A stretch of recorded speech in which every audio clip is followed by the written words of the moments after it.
Good morning, मैं राम अग्रवाल बोल रहा हूँ और आज का हमारा टॉपिक है प्लेंट। आज हम ये देखेंगे कि एक प्लेंट कैसे बनती है और उसका क्या फॉर्मेट होता है और होती क्या है, प्लेंट होती क्या है। सीपीसी में ऑर्डर 7 में प्लेंट डिफाइंड है और प्लेंट एक लीगल डॉक्यूमेंट होता है जो कि रिटन स्टेटमेंट होता है किसी शिकायतकर्ता के क्लेम का या शिकायत का। अब प्लेंटिव मतलब शिकायतकर्ता और प्लेंट मतलब शिकायत। तो जब आप किसी कोर्ट को अप्रोच करोगे, आपके खिलाफ कोई ऐसी चीज हुई है जो आपको पसंद नहीं आई या जो अन्याय हो गया है, तो आप कोर्ट को अप्रोच करोगे। तो प्लेंट वो पहला कदम है जो आप कोर्ट में सबमिट करोगे। दैट इज, इसको हम दूसरी भाषा में इसको सूट भी कहते हैं या फिर इसको हम एक पटिशन भी कह सकते हैं, बट होता ये सब प्लेंट ही है। इन एसेंशियलिटी एवरीथिंग इज प्लेंट। चलिए देखते हैं कि प्लेंट होती क्या और कैसे बनाई जाती। इसके कुछ एसेंशियल्स जो कोर्ट्स ने, जो हमारे इंडियन सीपीसी में डिफाइंड है, कुछ एसेंशियल्स होते हैं जो कि प्लेंट में होने चाहिए। वो क्या है? A few of the essentials of a plaint implicit in itself are those material facts and not all facts that are irrelevant और the law as such is to be strict. The facts should be concise and precise. हमें दो चीजों का ध्यान रखना है plaint में। हम कोर्ट को लॉ ना बताएं, क्योंकि लॉ तो समझता ही है वो। तो हमारी जो क्वेरी है, हमारी जो शिकायत है, बस हमने वो रखनी है कोर्ट, और वो चीजें रखनी है जो मटेरियल फैक्ट्स हैं, यानी कि वो फैक्ट्स हैं जो हमारे लिए मैटर करते हैं या जो हमारे केस में मैटर करते हैं। और हम इस तरह के फैक्ट्स ना बताएं कोर्ट को जिससे कि वो गुमराह हो जाए। मैं उसका एग्जांपल दूंगा तब आप समझेंगे। पर्टिकुलर्स ऑफ ए प्लेंट क्या है? पर्टिकुलर्स सबसे पहला है कि कोर्ट का नाम। सबसे ऊपर कोर्ट का नाम आता है, हम कौन से कोर्ट को अप्रोच कर रहे हैं। उसके बाद आएगा प्लेंटिव का नाम, उसका एड्रेस और डिस्क्रिप्शन और एज, इस तरह की चीजें। उसके बाद आएगा डिफेंडेंट का नाम और एड्रेस, और वही पर्टिकुलर्स जो हमने प्लेंटिव के बारे में दिए वही डिफेंडेंट के बारे में देंगे। और उसके बाद हम जब प्लेंट को शुरू करेंगे तो पहला स्टेटमेंट आएगा कि whether we are whether we are capable of forming a contract or not, means we are of sound mind, हम मेजर है, माइनर नहीं है, या हम अगर इनमें से किसी कैटेगरी में है तो हमारे बिहाफ पर फिर कोई और आएगा प्लेंट लिखाने, कोर्ट में प्लेंट देने हमारे बिहाफ पर कोई और आता है, तो accordingly the declaration will change. कि वो फिर अडल्ट पर्सन जो होगा वो डिक्लेयर करेगा कि because the plaintiff is of unsound mind, so I am standing on behalf of the plaintiff, or I will present the plaint on behalf of the plaintiff, इस तरह से। और फिर फैक्ट्स स्टेट किए जाएंगे। वो फैक्ट्स कैसे स्टेट किए जाएंगे वो अभी हम डिस्कस करते हैं। ये फैक्ट्स वो होने चाहिए जो कॉज ऑफ एक्शन जिनकी वजह से हुआ है, जिनकी वजह से कोर्ट में हमें आना पड़ा, और हम क्यों आए और किस लिए आए वो हम कोर्ट को बताते हैं। एंड देन ज्यूरिसडिक्शन कोर्ट की हम डिक्लेयर करते हैं कि सर ये आपके ज्यूरिसडिक्शन में पड़ता है, तो इसको आप डिसाइड करें। और फिर हम लास्ट में प्रेयर करते हैं कि हमें क्या रिलीफ चाहिए कोर्ट से, हम क्या चाहते हैं, क्यों आए कोर्ट में। और अगर कोई मनी सूट है या हम कोई हमारे साथ कोई ऐसे पैसे का मामला है या प्रॉपर्टी का मामला है, तो उस केस में फिर हम कोर्ट को अकॉर्डिंगली वो रिलीफ हम प्रे करते हैं कि हमें इतना पैसा दिलवाया जाए या कुछ है।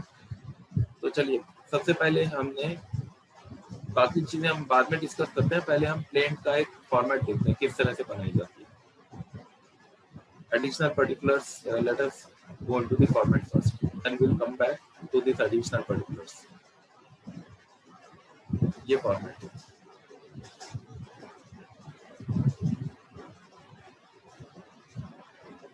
ये एक एग्जाम्पल है जो मैंने प्रिपेयर किया है। Before the divisional commissioner, revenue department, government of national capital territory of Delhi, Shamnath मार्ग, प्रेमा कुंज, सिविल लाइंस, दिल्ली। ये प्लेंट है जो डिविजनल कमिश्नर के आगे जा रही है, और डिविजनल कमिश्नर एक एपीलेट अथॉरिटी होता है जो कि एग्जीक्यूटिव बॉडी में होता है। वो जुडिशरी बॉडी नहीं है, एग्जीक्यूटिव बॉडी है, और he is equivalent to a high court जज in matters of decision making and his powers are also equivalent to a high court judge only. और कुछ बहुत सारी चीजें हैं जो डिविजनल कमिश्नर के पास डायरेक्टली आती हैं। फॉर एग्जांपल, अगर कोई सूट 1 लाख रुपए से बड़ा है तो वो सीधा डिविजनल कमिश्नर के पास आएगी और वो फिर जुडिशियल मैजिस्ट्रेट के पास नहीं जाता है, या मेट्रोपॉलिटन मैजिस्ट्रेट उसको डिसाइड करने के लिए कॉम्पिटेंट नहीं माना जाता है। तो जो बड़े सूट्स हैं प्रॉपर्टी के या जो बड़े मैटर्स हैं वो डिविजनल कमिश्नर के पास डायरेक्ट आते हैं, otherwise he is the appellate authority in terms of small matters. And government of national capital territory of Delhi, ये हमने पूरा एड्रेस दे दिया उस कोर्ट का जहाँ पर हमने अप्रोच किया है। देन अपील नंबर और प्लेंट नंबर, यहाँ पर वो नंबर आएगा ऑफ 2020 वो ईयर है जिसमें प्लेंट कॉन्स्टिट्यूट हुई है। In the matter of Shri so and so, son of Shri so and so, these are the appellants. There can be एक से ज्यादा भी appellant हो सकते हैं या 2, 3, 4 कितने भी हो सकते हैं। तो ये मैंने जानबूझ के 2 appellant के हिसाब से समझाया है कि अगर एक से ज्यादा appellant होंगे तो वो कैसे रिप्रेजेंट किए जाएंगे। सेकंड appellant है कोई लेडी है, she is the wife of so and so, both residing at so and so. If they are residing at the same place, then it will be the both residing. Otherwise, अगर वो अलग अलग जगह रह रहे हैं तो उनका हर एक का रेजिडेंस हर एक के साथ आएगा। वर्सेस ये रिस्पोंडेंट हो गया, 2 रिस्पोंडेंट है इस केस में, ज्यादा भी हो सकते हैं या एक रिस्पोंडेंट भी हो सकता है। Shri so and so, son of Shri so and so, residing at so and so, and then second respondent is again Shrimati so and so, wife of so and so and residing at so and so। Otherwise हम इस तरह से कितनी भी बड़ी list हमारी हो सकती है। फिर हमने डिक्लेयर करना है कि ये कंप्लेंट हम किस सेक्शन में जा रहे हैं, कौन से एक्ट में या कौन से रूल में या कौन से लॉ में, और उसका पर्टिकुलर सेक्शन हमने कोर्ट को बताया। ये ईयर जो है complaint under section S is a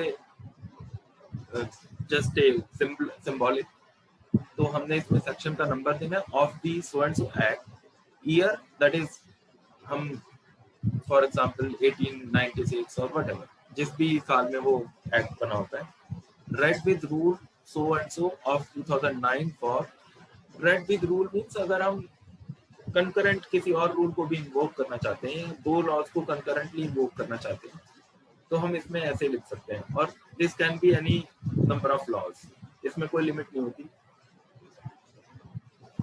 for purpose means हमें यहाँ क्या रिलीफ चाहिए वो हम लिख सकते हैं यहाँ पर, दैट इज अवर चॉइस। और अगर हम नहीं भी लिखेंगे तो भी कोर्ट को समझ आ जाएगा कि वो किस लिए आए हैं, बिकॉज वो रिलीफ में नीचे प्रेयर में तो हम स्टेट कर ही देंगे। तो हमने यहाँ भी स्टेट कर दिया या और प्रेयर में भी स्टेट कर दिया। ये सब डिफरेंट फॉर्मेट्स होते हैं, depends on the court to court. किसी कोर्ट में ये फॉर्मेट फॉलो हो रहा है तो किसी में नहीं हो रहा है, तो पर्पस किसी में ऊपर आता है किसी में नहीं आता है। Then the next statement is before the authority, address of authority, मतलब हम वहां पर अथॉरिटी इज द जज और द मैजिस्ट्रेट जिसको हम ये कंप्लेंट सबमिट कर रहे हैं। इस केस में अगर हम इस केस में जाएं, इसलिए मैंने ऊपर ये अथॉरिटी किया है, तो हमें एंटर करना है before the divisional commissioner, address यही आएगा, revenue department, government of national capital territory of Delhi, Shamnath मार्ग, प्रेमा कुंज, सिविल लाइंस, दिल्ली। ये पूरा का पूरा एड्रेस यहाँ पर रिप्रोड्यूस होगा। The appellants have above named most respectfully submit their conduct. First statement हमारी डिक्लेरेशन होती है, जैसे कि मैंने बताया था कि appellants और ऑफ साउंड माइंड और इस तरह से जो भी that the appellants herein are senior citizens, law-abiding citizens of India and have been subjected to acts of cruelty, depravity and malicious prosecution at the hands of the respondents. ये एक for example मैंने ये डाला है, एक senior citizen है, वो एक कंप्लेंट फाइल कर रहे हैं कोर्ट के आगे किसी बंदे के खिलाफ, या तो उन्होंने कोई मकान पे कब्जा कर लिया होगा, या उनके बेटे को उन्हें तंग कर दिया, इस तरह का कुछ भी हो सकता है, या और भी कुछ मैटर हो सकता है। तो ये मैंने फॉर एग्जांपल ये सेंटेंस डाला है आपको समझाने के लिए सिर्फ। उसके बाद फैक्ट्स आ जाएंगे। ये जो फैक्ट्स हैं, ये जैसा कि मैंने बताया था, ये बिल्कुल एग्जैक्ट फैक्ट स्टेट करने होते हैं, और कोशिश ये होनी चाहिए कि हम कोर्ट के आगे कोई भी गलत चीज या मिस रिप्रेजेंटेशन ना करें, जिससे कि कोर्ट बाकी चीजों पर भी असर पड़ता है। अगर हम कोई भी ऐसा मिस रिप्रेजेंटेशन करते हैं, तो हमने जो चीजें ठीक ठाक रिप्रेजेंट की है, they will be under the shadow of those miss representations. तो इसलिए हमेशा ये कोशिश होती है कि हम बिल्कुल वही फैक्ट्स बताएं जो ठीक है और जो हमारे कॉज ऑफ एक्शन से रिलेटेड है। फॉर एग्जाम्पल, मैं आपको एक छोटा सा एग्जाम्पल देता हूँ। अगर बेटे एक मिनट, अगर सीनियर सिटीजन्स हैं और वो एक कंप्लेंट करने आए हैं कि साहब हमारे को हमारे बेटे को तंग करते हैं, हमारे को नहीं रहने देते, तो ये वो फैक्ट्स बताएंगे कि उन्होंने किस तरह से, कब शादी हुई, उससे पहले की लाइफ क्या थी, उसके बाद की लाइफ क्या थी, और क्यों ये सब शुरू हो गया, कब शुरू हो गया, ये सब चीजें यहाँ पर आएंगी। अब अगर हम इसके अलावा कुछ और बताने लगे जो कि हमारे कॉज ऑफ एक्शन से रिलेटेड नहीं है, तो फिर क्या होता है कि देन दी अदर फैक्ट्स, जो मटेरियल फैक्ट्स हैं, वो भी डाइल्यूट हो जाते हैं। तो इसीलिए ये बहुत सावधानी से फैक्ट्स स्टेट करने पड़ते हैं। And then the finally facts बताकर उसमें कुछ एनेक्स्चर्स लगाए हैं जो कि वो एविडेंस के तौर पे देना चाहता है प्लेंट के साथ, और फिर वो डिक्लेयर कर रहा है कि the annexures filed with the present appeal और plaint, it can be appeal और plaint anything, are true copies of their respective originals. वो ये डिक्लेरेशन दे रहा है, और फिर एक लास्ट में डिक्लेरेशन दे रहा है दैट द प्रेजेंट अपील और plaint whatever is being filed most bona fide and in the interest of justice. ये वो डिक्लेयर कर रहा है कि मैं बिल्कुल सच बोल रहा हूँ, और मैं जो भी कह रहा हूँ वो it is in the interest of justice.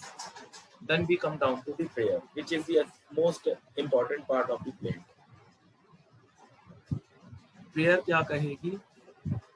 In the aforesaid facts and circumstances, it is most respectfully prayed that this honorable court may kindly be pleased to issue appropriate order or direction thereby.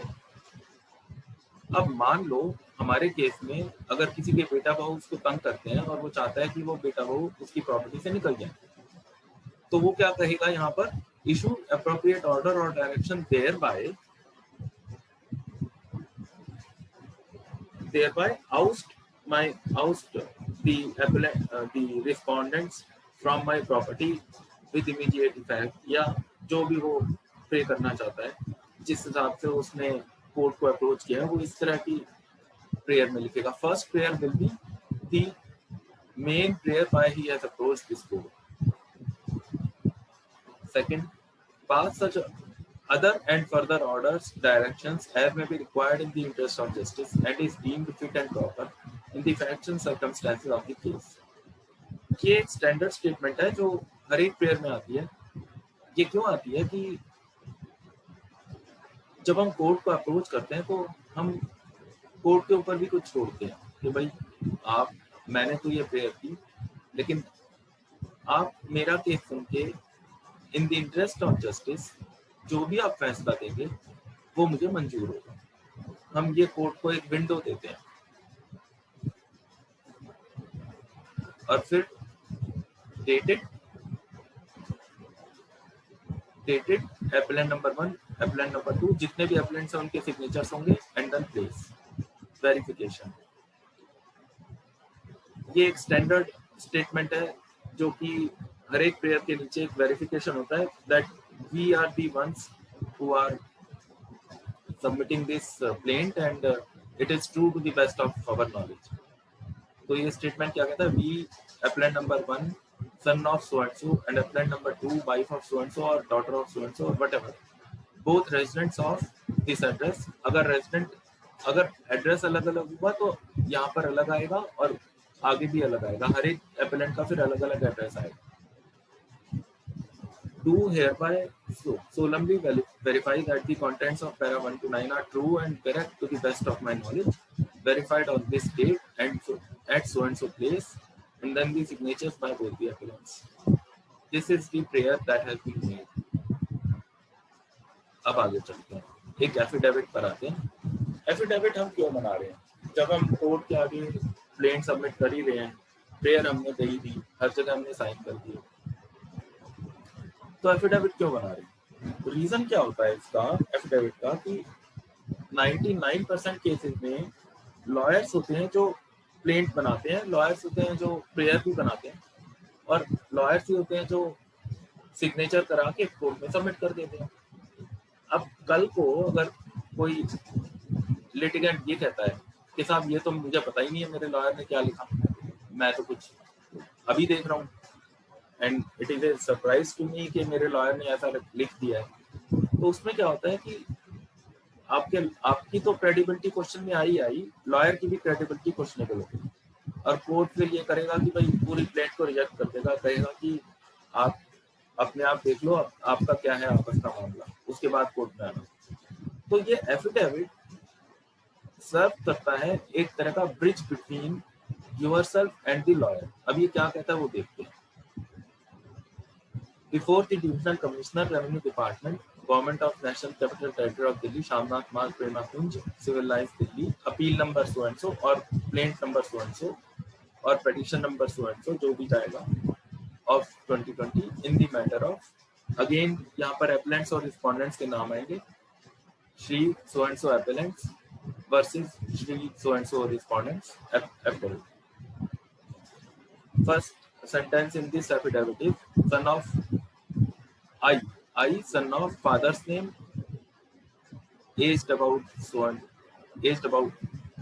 so years, resident of so and so, मतलब वो अपनी पूरी पहचान बता दी उसने. Do hereby solemnly affirm and declare as under that being the appellant number 1 in the present appeal, I am fully conversant with the facts of the case and competent to depose the present affidavit. वो कह रहा है कि मैं पूरी तरह से वाकिफ हूँ. कन्वर्सेंट मतलब मुझे पूरी तरह से पता है कि इसमें क्या फैक्ट्स हैं और क्या फैक्ट्स स्टेट किए गए हैं. And competent to depose the present affidavit means he is competent to contract. ये कॉन्ट्रैक्ट एक्ट के हिसाब से जो इसकी कॉम्पिटेंसी है उसके हिसाब से ही डिक्लेयर करता है. That the accompanying appeal has been, और यहाँ पर अपील की जगह कुछ भी आ सकता है, plaint has been prepared by my counsel against under my instructions and the contents of the same pertaining to the facts are true and correct to my knowledge, and those of legal averments are true upon information received and believed to be correct, which may kindly be read as part and parcel of this affidavit and are not being repeated for the sake of brevity. ये पहले तो ये कह रहा है कि भाई मेरे काउंसिल ने बनाई है और मेरे इंस्ट्रक्शंस में बनाई है. दैट मींस कि I am fully aware of what has been written in the plaint. और फिर ये कह रहा है कि मैं सर्टिफाई करता हूँ कि इसके कंटेंट्स, जहाँ तक फैक्ट्स का सवाल है, इसके कंटेंट सही है और मेरी नॉलेज के हिसाब से करेक्ट है. एंड दोज ऑफ लीगल अवेयरमेंट्स मतलब जो डिक्लेरेशंस की गई हैं, जो कुछ भी वो डिक्लेयर कर रहा है. एवर मतलब to declare, are true upon information received and believe to be correct. अब वो यहाँ पर ये कह रहा है कि जहाँ तक मेरी इंफॉर्मेशन है मेरे हिसाब से सब सही है, जो लीगल डिक्लेरेशंस है, जो लीगल अवेयरमेंट्स है. And which may kindly be read as part and parcel of this affidavit. ये सब कुछ है, बिल्कुल इजी है समझना. And are not being repeated for the sake of brevity, मतलब मैं उनको रिपीट नहीं करना चाहता, पर मेरे हिसाब से ये सब ठीक है. And then verification. verified at Delhi on this date that the contents of para 1 and 2 are of the above affidavit are true to the best of my knowledge. No part of it is false and nothing material has been concealed therefore. ये हो गया first applicant का affidavit. अगर 2 या 3 applicants हैं तो उतने ही affidavit बनेंगे. जैसे फॉर एग्जांपल इसमें सेकंड एफिडेविट है तो सेकंड एफिडेविट सेकंड एप्लीकेंट ने बनाया. सो यहाँ पर हमारा ये कंप्लेंट सेक्शन पूरा हो जाता है एंड ये पूरी एफिडेविट तक एक पूरी एक प्लेंट ही बनी जाती है. अब ये देखते हैं कि हमारे सीपीसी में बाकी सेक्शंस क्या बोल रहे हैं. यहाँ तक आपको क्लियर हो गया ना? यहाँ तक तो कुछ रिपीट करने की जरूरत है?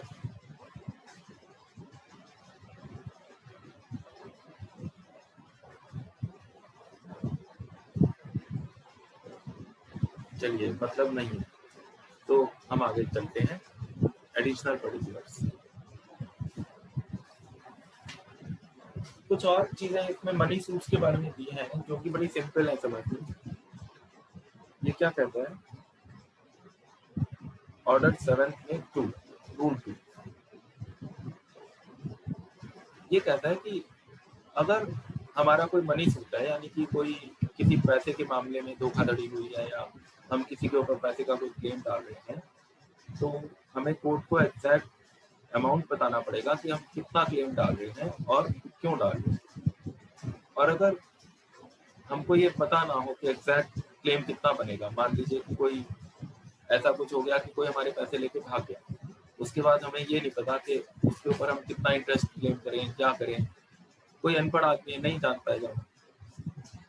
तो फिर या फिर कोई मैसने प्रॉफिट से रिलेटेड कोई केस है, किसी की प्रॉपर्टी किसी ने मिसयूज कर ली और उसके बाद उसने वो किराए पे चढ़ा के खुद अब उसका पैसा हड़प लिया, उसको हिस्सा भी नहीं दिया जिसकी प्रॉपर्टी थी. तो ये है मैसने प्रॉफिट. अब इसमें उसको नहीं पता कि उसको कितना क्लेम करना चाहिए, तो फिर वो एक अप्रॉक्सीमेट फिगर डालेगा. वो कहेगा कि ठीक है साहब, आप मुझे इतना पैसा दिलवा दो और बाकी जो एक्चुअल पैसा है वो आप डिसाइड करके वो आप डिसाइड करना. That depends on the case to case basis और depends on the number of reason such as facts and particulars of the case. Then rule 3. Rule 3 क्या कहता है? अगर कोई इमूवेबल प्रॉपर्टी है, यानी कि कोई ऐसी कोई कंस्ट्रक्शन है या दुकान मकान ऐसा कुछ है,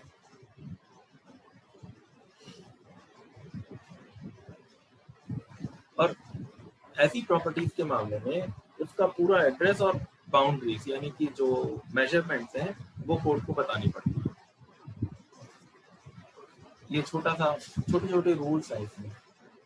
रूल 4 क्या कहता है? जहां पर प्लेंटिफ किसी को रिप्रेजेंट करता है, ये उसके बारे में. तो अगर वो प्लेंटिफ किसी को रिप्रेजेंट कर रहा है, मान लो अनसाउंड माइंड का कोई है या माइनर है, तो वो उसको रिप्रेजेंट करेगा. तो उस केस में वो कहेगा कि वो रिप्रेजेंट तभी कर सकता है जब उसका इंटरेस्ट होगा, उसमें मैटर में इंटरेस्ट होना चाहिए.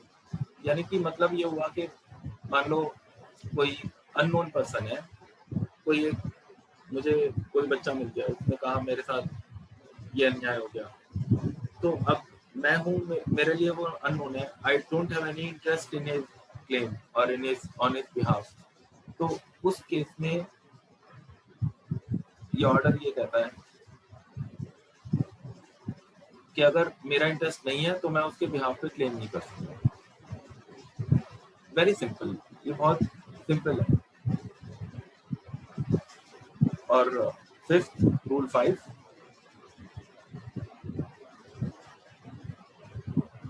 सेम ही है. 4th का ही एक्सटेंशन है कि अगर इंटरेस्ट है तो फिर वो शो करना पड़ेगा कि वो इंटरेस्ट क्या है. और अगर इंटरेस्टेड पार्टी है तो उसको कोर्ट में बुलाया जा सकता है उसका आंसर के लिए, उसके आंसर लेने के लिए. जब भी कोई क्लेम होगा तो ही has to answer that claim. Sixth rule ये कहता है कि अगर कोई लिमिटेशन लॉ है कहीं पर, अगर कोई suit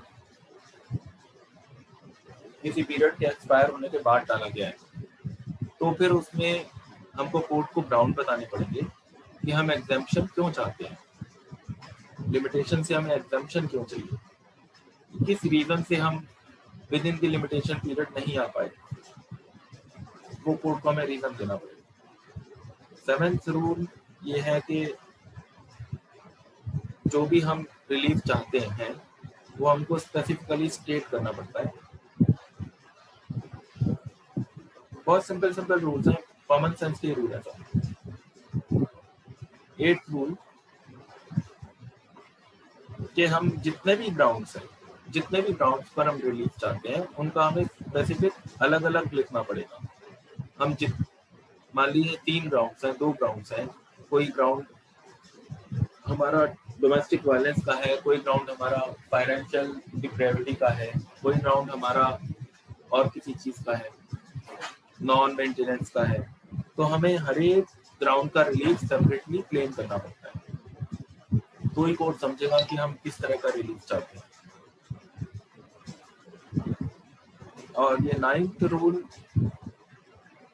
is about the admission of claim, कि किस तरह से कितनी कॉपीज क्लेम की देनी पड़ेगी और कितने दिन में डिफेंडेंट को क्लेम की कॉपी जानी चाहिए, 7 दिन में जानी चाहिए इसके हिसाब से, और उसके बाद along with the requisite fee for service of summons to the defendant, requisite fee court में जमा करानी पड़ेगी तो कोर्ट जाके समन्स सर्विस करेगा। And then 10th rule is about the return of claim.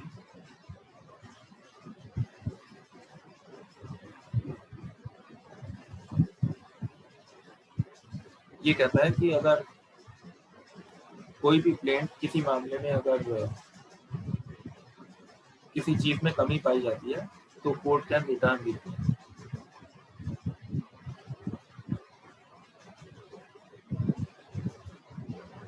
And same is with the court of appeal.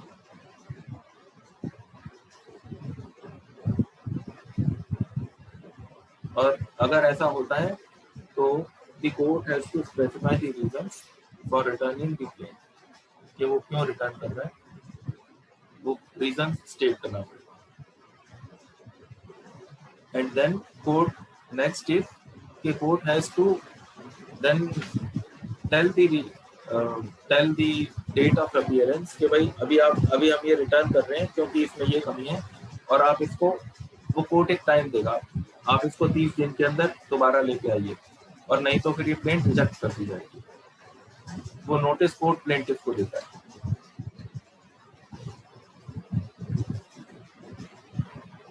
और then rule 11 is about rejection of plaint. Reject कब होगी, कोई प्लेंट कब रिजेक्ट होगी और क्यों होगी? सिंपल सी चीज है, अगर ये प्लेंट के जो पर्टिकुलर्स हैं वो नहीं होंगे प्लेंट में तो रिजेक्ट होगी। जैसे कि कॉज ऑफ एक्शन नहीं लिखा मान लो, या फिर अगर कोई रिलीफ हमने ढंग से पे नहीं किया, या तो अंडर वैल्यूड है रिलीफ, या फिर ओवर वैल्यू कर दिया, यानी कि जितना मांगना चाहिए था उससे कुछ ज्यादा ही मांग दिया, या फिर तो कोर्ट उस चीज में फिर करेक्शन करने को देगा या तो रिजेक्ट करेगा। अगर करेक्शन नहीं टाइम से किया, कोर्ट ने जितना टाइम दिया उसमें हमने करेक्शन नहीं किया तो कोर्ट रिजेक्ट कर देगा। और या फिर कोई इस तरह के जो सिंपल रीजन है कि अगर कोई प्लेंट हमने किसी चीज में बैड बाय लिमिटेशन है और हमने वो पे नहीं किया, उसमें हमने रिलीफ में पे नहीं किया कि हम लिमिटेशन का जो रिलीफ है वो हमें चाहिए, हमने उसको खास तौर पे कोर्ट को बताया नहीं, तो फिर उस केस में रिजेक्शन का पूरा चांस है।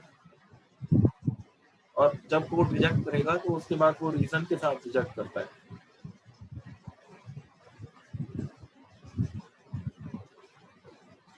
और फिर ये कोर्ट की डिस्कशन हो जाती है कि वो फ्रेश प्लेंट अलाउ करेगा कि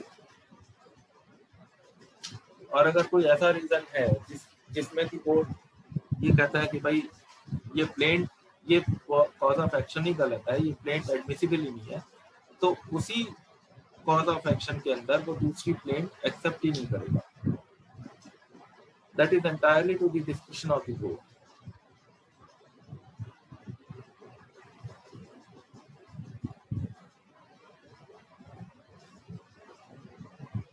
और बाकी इसमें रूल बड़े सिंपल है बाकी तो, और कोई खास है तो मैं बता देता हूँ इसमें।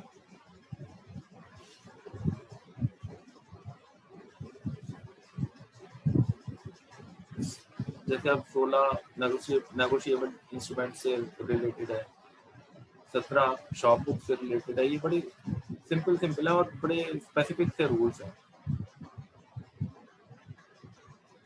18 एक बार बताता हूँ।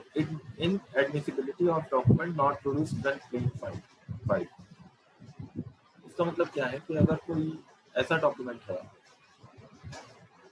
जो कि प्लेंट की फाइलिंग के वक्त प्रोड्यूस नहीं किया गया, ठीक है, और कोर्ट ये कहता है कि भाई ये आपने ये डॉक्यूमेंट है जो आप उस वक्त प्रोड्यूस कर सकते थे, आपने उस वक्त नहीं किया और आप बाद में कर रहे हो, तो court can reject that document based on certain reasons.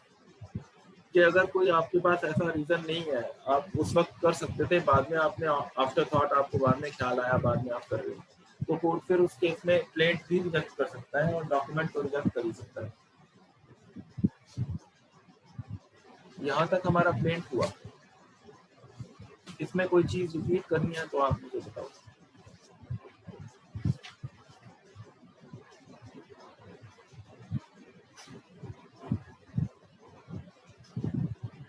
ठीक है, नेक्स्ट टाइम हम सीपीसी ही करेंगे। और अभी के लिए